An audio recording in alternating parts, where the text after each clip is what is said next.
Now we're going to code a circular buffer example in Java using a class called circular buffer.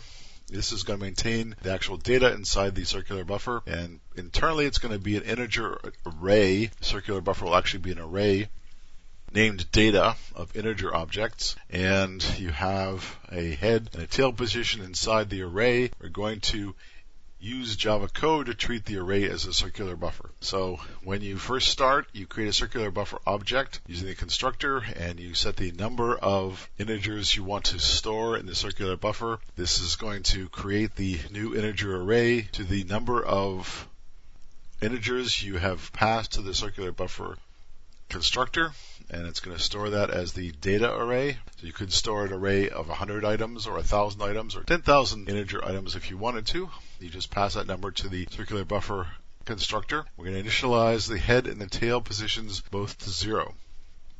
Then we're going to have a method called store. Store is going to, as its name indicates, store a number in the circular buffer.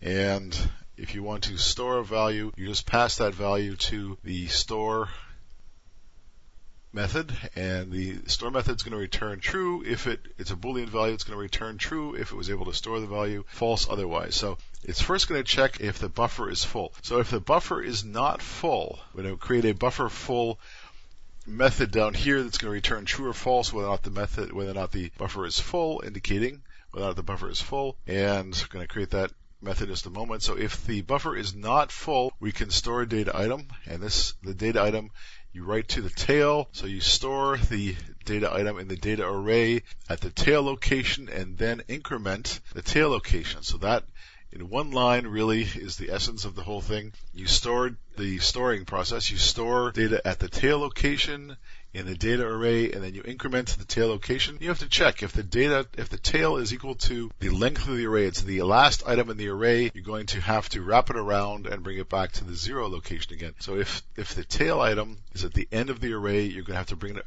back to the beginning. So first you try incrementing it, tail location, and if that doesn't work, bring it back to the beginning. In that case, we return true because you're able to store data. Otherwise, you return false. This buffer full method returns true if the buffer is full. And how does that work? So if tail plus 1 equals head, if the tail is right behind the head, then the buffer is full because you write to the tail, and there's no more space to write to the tail. If the tail is right behind the head, return true. Otherwise, you can also say if the tail is at the end of the location and the head is at the beginning of the array, then that condition also means that the buffer is full. You return true, otherwise you return false. So that's the buffer full method. To read data from the array, you just need a read method, and you're going to read from the head location. So if the head is not equal to the tail, then you're able to return a value. You're able to read a value from the array, and you say that value is equal to the head location in the array. And so you say data head, and then after that's executed, you can then increment the head location and returns the value. So that line is essentially how the reading of data happens from the array. You read from the head and increment the head and return the value like that. And if the head is equal to the end of the array, you reset in other words, after you've incremented the head, if the head is at the end of the array, past the end of the array, actually you reset it to 0, and since you were successfully able to read a value from the array, you return that value. Otherwise, you return a value of null.